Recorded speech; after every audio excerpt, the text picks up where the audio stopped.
नमस्कार माय YouTube family. तर म्हाडाच्या कोकण मंडळातर्फे 5362 घरांसाठी व भूखंडासाठी सोडत काढण्यात आलेली आहे। तर यातील जी सोडत आहे ती ठाणे, घनसोली, नेरूळ, सानपाडा, दिघा, नवी मुंबई या ठिकाणी जे घरांचे लोकेशन आहे ते असणार आहे। तर या व्हिडिओच्या माध्यमातून आपण कोणत्या उत्पन्न गटासाठी कोणत्या ठिकाणी किती घरे आहेत आणि त्या घरांच्या किमती काय आहेत, त्या घरांचे क्षेत्रफळ काय आहे आणि उत्पन्न गट तर कोणत्या उत्पन्न गटानुसार आपल्याला किती अनामत रक्कम जी आहे ती भरायची आहे आणि त्याच्यासोबतच अर्ज शुल्क, तर ही सगळी सविस्तर माहिती आपण या व्हिडिओमध्ये जाणून घेऊयात। संकेत क्रमांक 387 A Skylark infrastructure Kausa Thane, exact address दिलेला आहे। प्लॉट क्रमांक 135 सिम्बॉसिस स्कूल समोर कौसा बायपास एक्झिटवर कौसा मुंब्रा ठाणे या ठिकाणी एक्झॅक्ट लोकेशन आहे। तर यासाठी एकच सदनिका उपलब्ध असून उत्पन्न गट हा अल्प उत्पन्न गट म्हणजे LIG साठी आहे। सदनिकेचे चटई क्षेत्रफळ हे 49.56 चौरस मीटर।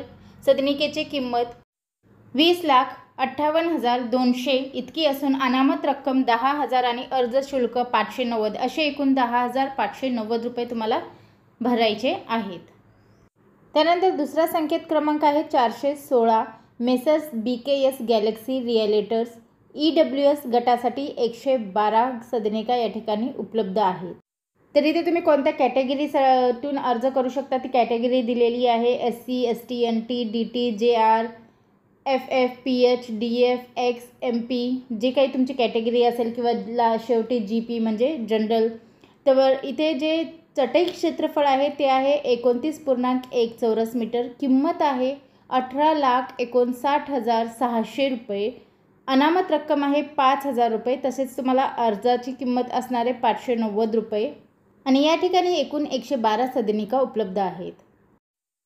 त्यानंतर संकेत क्रमांक 418 मेसर्स DPVG व्हेंचर्स या ठिकाणी EWS गटासाठी 2 सदनिका उपलब्ध आहेत। पाम बीच रोड प्लॉट क्रमांक 9B सेक्टर 20 सानपाडा नवी मुंबई या ठिकाणी कॅटेगरी आहे GP। चटई क्षेत्रफळ आहे 29.6 चौरस मीटर। या घराची किंमत आहे 14,42,700। अनामत रक्कम आहे 5,000 तसेच 590 रुपये हे अर्ज शुल्क असणार आहे। त्यानंतरचा संकेत क्रमांक आहे 419 मेसर्स DPVG व्हेंचर्स या ठिकाणीच LIG साठी सुद्धा 17 सदनिका उपलब्ध आहेत। ॲड्रेस तोच असणार आहे पाम बीच रोड प्लॉट क्रमांक 9B सेक्टर 20 सानपाडा नवी मुंबई। तर श्रेणी दिलेले आहेत category SC ST JR FF PH X SG आणि GP। तर चटई क्षेत्रफळ जे आहे ते आहे 37.172 ते 49.998 चौरस मीटर म्हणजे प्रत्येक 17 सदनिका वेगवेगळ्या क्षेत्रफळाच्या असणार आहेत आणि किमतीसुद्धा वेगवेगळ्या असतील।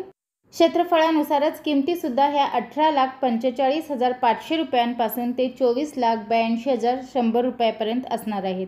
अनामत रक्कम ही 10,000 असेल आणि 590 रुपये अर्ज शुल्क। तर या ठिकाणी एकूण 17 सदनिका उपलब्ध आहेत। पुढचा संकेत क्रमांक आहे 420 मेसर्स नीलकंठ प्लॉट क्रमांक 23 आणि 24 या ठिकाणी LIG साठी 18 सदनिका उपलब्ध आहेत। प्लॉट क्रमांक 23 आणि 24 सेक्टर क्रमांक 9 गंगागिरी मार्ग घनसोली नवी मुंबई या ठिकाणी या सदनिका असणार आहेत। श्रेणी दिलेली आहे SC ST NT JR FF PH X SG आणि GP। चटई क्षेत्रफळ आहे 32.522 ते 48.194 चौरस मीटर। किंमत आहे 16,91,800 ते 25,08,000 रुपयांपर्यंत। अनामत रक्कम आहे 10,000 अर्ज शुल्क आहे 590 आणि एकूण सदनिका उपलब्ध आहेत 18। त्यानंतरचा पुढचा संकेत क्रमांक आहे 424 मेसर्स नीलकंठ प्लॉट क्रमांक 10 या ठिकाणी LIG कॅटेगरीसाठी 21 सदनिका उपलब्ध आहेत। ॲड्रेस आहे प्लॉट क्रमांक 10 सेक्टर क्रमांक 11 पोस्टवर घनसोली नवी मुंबई। तर श्रेणी आहे SC ST NT JR FF PH X SG CG GP। तर या ठिकाणी चटई क्षेत्रफळ आहे 36.232 ते 46.228 चौरस मीटर. किंमत आहे 21,46,400 ते 27,32,300 पर्यंत. एकूण सदनिका 21 या ठिकाणी उपलब्ध असून अनामत रक्कम ही 10,000 आणि अर्ज शुल्क 590 रुपये असणार आहेत.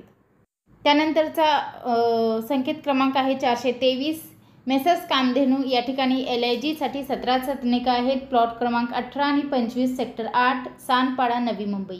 तर श्रेणी आहे SC ST JR FF PH X SG GP. या ठिकाणी चटई क्षेत्रफळ आहे 42.320 ते 49.923 चौरस मीटर आणि ज्या किंमत आहेत त्या आहेत 23,99,000 ते 28,30,100 रुपयांपर्यंत. अनामत रक्कम आहे 10,000, 590 अर्ज शुल्क आणि एकूण सदनिका 17. त्यानंतरचा संकेत क्रमांक आहे 417. मेसर्स पिरॅमिड LIGसाठी 18 सदनिका या ठिकाणी उपलब्ध आहेत. ॲड्रेस आहे प्रॉपर प्लॉट क्रमांक 32 सेक्टर क्रमांक 10A पोस्टवर नेरूळ नवी मुंबई. तर श्रेणी आहे SC ST NT JR FF PH X SG आणि GP. चटई क्षेत्रफळ आहे 42.44 ते 54.594 चौरस मीटर. सदनिकेची किंमत आहे 23,43,700 ते 30,15,300. अनामत रक्कम आहे 10,000 रुपये, 590 रुपये अर्ज शुल्क आणि एकूण सदनिका 18. तर या ठिकाणी मी फक्त जे प्राईम लोकेशन होते नवी मुंबईतील नेरूळ, घनसोली, सानपाडा, दिघा आणि मुंब्र्याची एक अपडेट दिलेली आहे. तर हीच अपडेट मला आपल्यापर्यंत पोहोचवायची होती. व्हिडिओ पाहिल्याबद्दल धन्यवाद. आपल्या सर्वांचे आभार.